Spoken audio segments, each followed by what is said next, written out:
it is an incredible, incredible film. I can't imagine anybody not being moved by this film. You said you were weepy during this film, Jonesy, so it's not just It's not for just women women, who know no. about My women. father died of cancer last year. I'm sorry. Well, thank you. But the thing about it, what I found with the movie is, and I didn't know anything about the movie when I went and saw it at the theatre, so I just sat there and went, I liked you two. And then I'm sitting there and I went, oh no, this is a cancer movie. I don't want to watch a cancer movie. But the going through it, and I don't want to give too much away, I was weeping. But it's the whole... it's the optimism, it's the battle, it's the laughter. It's the laughter, it's the... And then It's a good balance, isn't and it? it just, it really... And I found it to be quite cathartic, so thank you. It's really a great movie. Oh, God. No, really. You're going to make me cry now. No, I'm Everything starting you now. said I'm about sorry. it too is exactly, that's it. That was our aim. Yes. We wanted it to be lifelike. Life is not dramatic. No one's sitting around wringing their hands, being sentimental and indulgent. People just keep going. And there's laughter amongst sadness. Laughter and tears are twins. Drew said it before, and now I'm going to quote you. We quote each other all the time. Sometimes we steal from each other. I'm like, this is the perfect segue for me to say what you said a minute ago.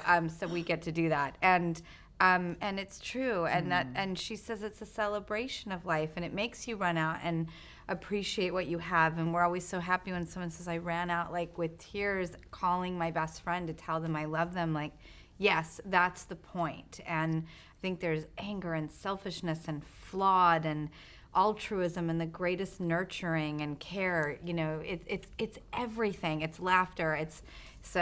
I'm happy to hear you say that. It must have been hard. I'm sure you know people who've been through this experience. Everybody does. Everyone that's does. the thing about it. And there are some very graphic physical scenes with your illness in this, Toni, your character's illness. Have your family and friends seen this? It'd be quite confronting, I imagine. I've got a lot of them coming tonight to the premiere, actually. I think I don't know how my parents are going to cope, but I have had friends see it, and a very funny friend of mine in London said, well, it was really hard watching you go through, you know, the chemo and the cancer, but it was much harder watching you have all that sex.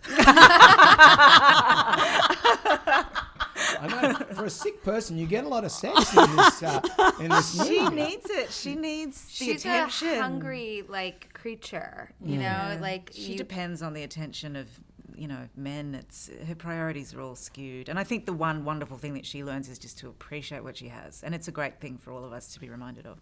But also that you don't change through those things. You are still yourself. Yeah. You don't become Mother Teresa Exactly. necessarily when you're battling something like that. You loved this project for a long time, didn't you, Toni? And you were the one who got Drew across the line. I did. I was attached for a couple of years, and then I wrote her a big soppy love letter begging her to come and be in the movie. Did you write it in Be pen? my partner in was crime. Was it in pen or was it? It was an email. Sadly, it was email. It would have been much more I romantic. just imagine big girly writing Yeah. with love hearts for eyes. It was, Hello, Kitty. yeah.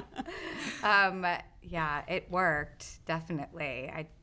She just had a baby. It was the most inconvenient time to go back to work. Yeah, it was very confusing. I felt very torn between this is not possible right now. And, you know, reading this, I think some of my favorite films are platonic love stories. And I just think they're so very relatable, and they're so romantic in a different sense than the sexual one.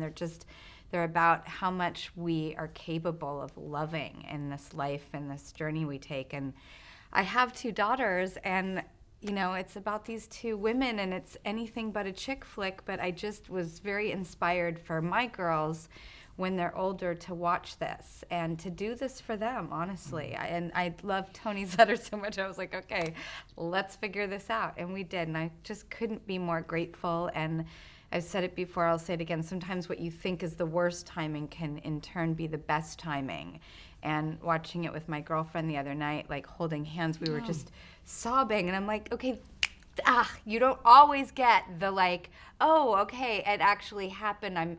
I'm seeing exactly why I did this. And It's hard to be objective sometimes when we were so like steeped in this movie. And then I think both of us, I sat with one of my best friends watching it at the Toronto Film Festival, and just it gave us a different perspective. Yeah, like a to moment. be able to be objective slightly. Yes, exactly. And it's funny, I saw your native Curtis Stone on the news this morning, and he was talking, and the woman was like, did you ever know you'd be such a success? And I was like, how's he going to answer this question? And he says, I don't think you can see your life until you're looking back on it.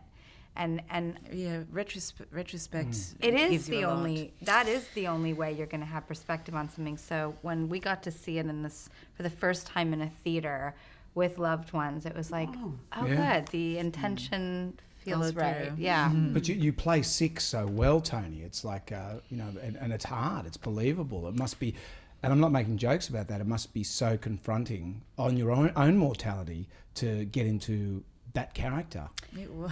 I mean, it was. She wasn't the same for a while. It took her a long time to shed it, if I may say so. We did a lot of research and we didn't want to get it wrong because it would be a huge insult because this disease is everywhere. So I think we got it right, but it took me a while to kind of build my own energy back up. It was hard to shake. It's not usually like that for me. I'm not in any way method, and I don't think I was method. I don't know, but it just was a big one. I mean, when audiences watch it, they feel open at the end. So imagine like being in that state for a couple of months. It's funny. A lot of people have said people stay till the end credits, and I was thinking like, what are they trying to say? And then they said, I think they're trying to take a minute to sort of Absorb, hold themselves digest. together, afterwards. The lump in the throat to go down so you can leave the cinema. And the film ends with that beautiful chalkboard of things you want to Yes. achieve. I feel weepy talking Are there about any it. of those in Sydney? I've never seen one. Before I I Die. can't remember the artist's name, but she lost someone and she didn't know what to do with her grief, and she made this community kind of chalkboard, and it's just stenciled "Before I Die ... ... and anyone can come up and write whatever they want on there. And now they're all over the world. We've just got graffiti. It's just it's largely Amanda, because no one would suspect a 53-year-old woman would be tagging Out in the Joanne. middle of the night. Ladies, the Shaking the movie cans. is just really, it made a big impact on me. And for someone that went through that recently, it was just, you really did justice to it. And it was a great story. Oh, I really Thank appreciate you. that. So glad to hear that.